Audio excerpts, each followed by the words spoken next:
ഇയ്യേ ഈ ലൈറ്റൊക്കെ നാട്ടിലാണ് കത്തുന്നുണ്ടെങ്കിലേ സർക്കാർ കറണ്ട് ബില്ല് അടിച്ച് കണ്ട് ഊപ്പാടകൾ കിട്ടും. അതിന് നാട്ടില് കറണ്ട് ഉണ്ടായിട്ട് വേണ്ടേ? അതും ശരിയാണല്ലേ. ഷാവുൽക്കുള്ളത് എന്താ ഷാവുൽക്ക? എന്താ രണ്ടാളും കൂടി ഉന്തി മറിച്ചിട്ടുള്ള പരിപാടിയാണോ? എന്താ സർപ്പ അങ്ങനത്തെ ഒരു ചോദ്യം എനിക്ക്? അല്ലക്ക് കണ്ടിട്ട് അങ്ങനെയാണ് തോന്നണേ. പന്തലിച്ചിരാവൂലേ? എങ്ങനെ മനസ്സിലായ സർപ്പേ? രണ്ട് ഗോള് കണ്ടപ്പോളേ.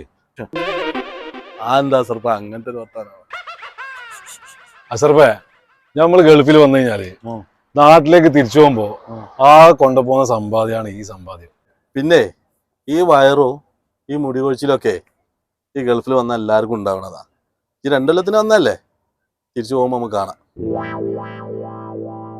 കിട്ടണ്ടൊക്കെ കിട്ടിയല്ലോ.